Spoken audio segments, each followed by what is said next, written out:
My mother was a Christian woman. She believed in Jesus. I think she was Christian or Baptist or something, but she she believed in Jesus, if I remember correctly. And she would quote things about out of the Bible.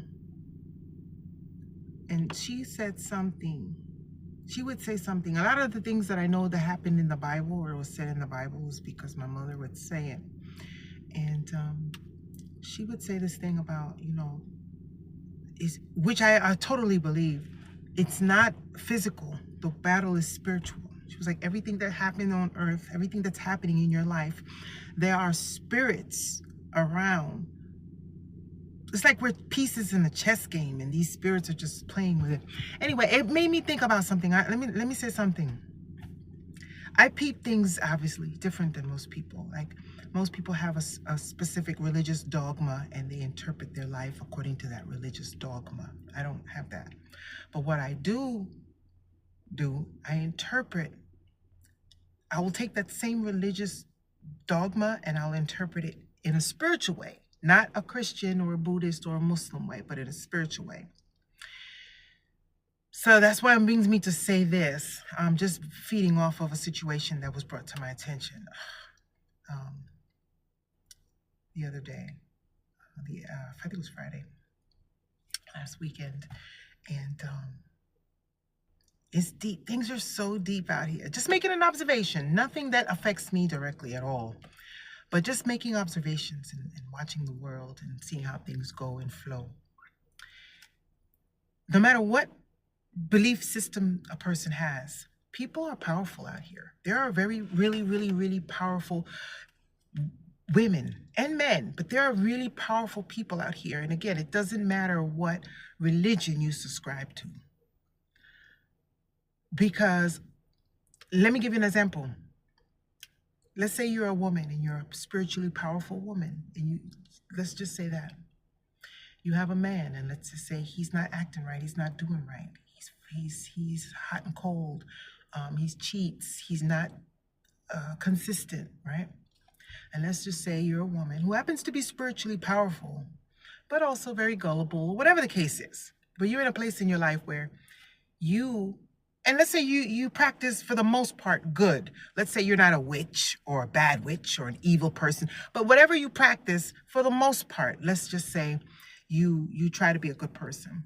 But you have someone in your life, let's say you have a man, and you just say, you pray, I guess, to your God or whatever you believe in, and let's just say you ask Spirit, please turn this man's head around.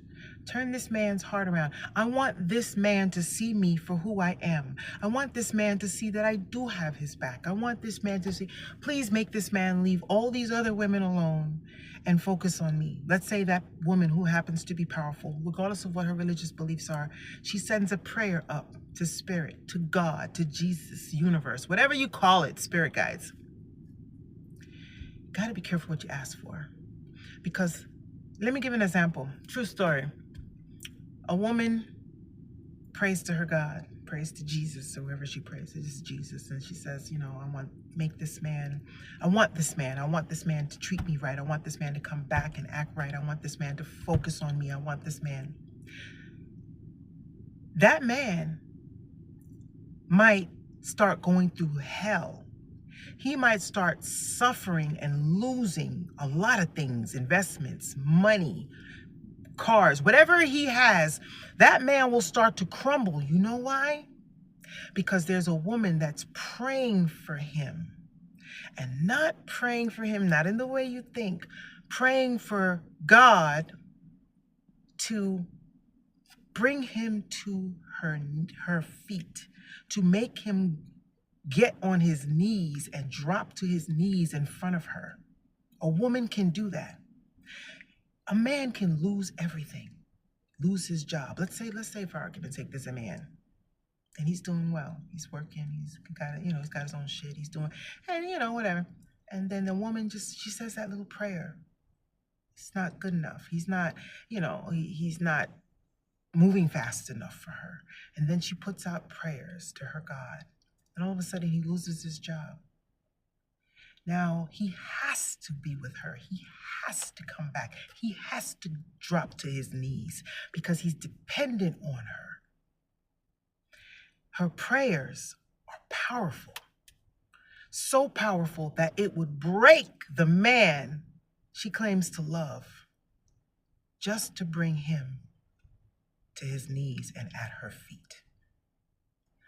Be careful out there, men. There's some very powerful women out here. Forget about whatever religion they go under. I'm a powerful woman. I just don't happen to have a particular religious belief. I have beliefs, spirituality. But what I'm saying is, regardless of what label a woman goes under, men, I'm telling you, like I told my son, he didn't listen. He was dating a witch and he didn't believe me. And look at him now. Because he was dating a woman that was practicing black magic and that was doing fuck shit. And she didn't even know. She was young and stupid. She didn't even know what she was dabbling in. But look where my son is now, filled with demons. Now, I'm talking off at the top of my head, so I don't even know if I'm going to have to replay this, if what I'm saying is coming out the way I want it to come out. Men, be careful. Women, I guess, too, because I met an African guy once that told me he practiced witchcraft, a Nigerian, and I lost his number after that. Men, be careful. When a woman says she's praying for you or praying on you, it's not always what you think. Men, be careful. Because a woman will pray on you or for you, of course with her desires in mind, and then your shit will start fucking up. Because if she prays for her God and her spirits to bring you to your knees, that's what will happen. And then you'll be totally dependent. A woman will say, I want this man, I want it. And then maybe he's out cheating or he's starting to look another way or whatever. And then this woman will say some powerful prayers and all of a sudden this man will start losing everything and have to go groveling back. Basically, he will lose his free will. He won't be able to leave her because, let's face it, most women out here aren't going to do what some women are willing to do. So if there's a man and he's dealing with, let's say, 3 or 4 different women, and there's one out of the 3 who has the means and she's willing to do whatever it takes to keep and control. Mind you, we don't own anyone. Even if I got married tomorrow, I wouldn't say I owned my husband. That mentality right there is a controlling mentality. If you think you own your wife, and if a wife thinks she owns her husband, that right there is a losing proposition. But let's say, be careful, guys. Do not let every woman call herself praying over you, because what she's asking her God may not be what you want, but you will literally be forced. Things will start happening that will literally force you to have to go groveling back to a praying woman.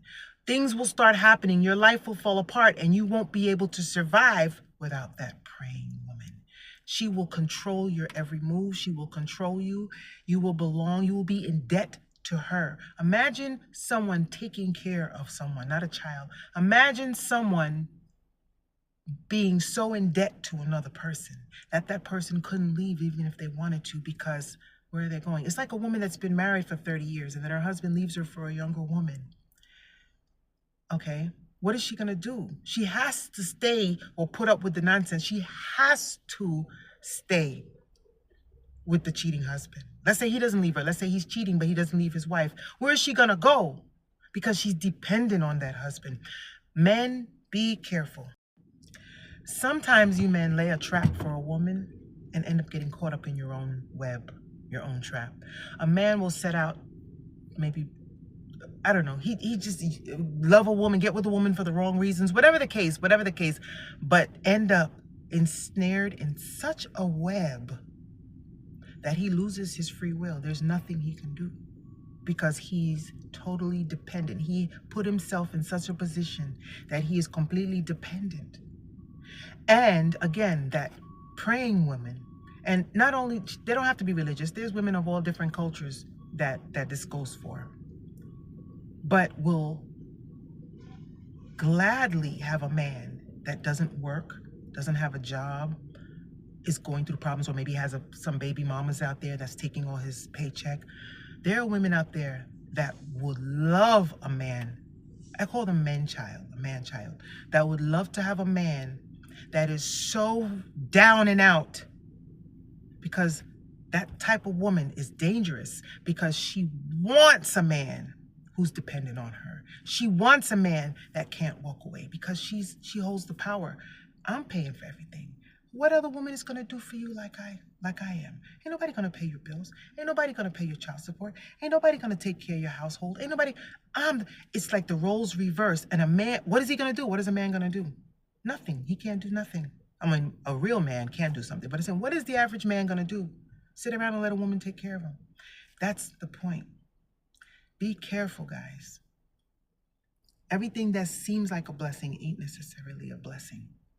Just like women, you get with these men and you think, oh, he got money, he's gonna buy me this, he's gonna buy me that. Baby, you under control. You are being controlled. There is nothing you can do, bitch. He holds the purse strings. Be careful. And don't let everybody pray over you or pray on you. Because what a person might be praying for might just be your downfall. So that you will then become completely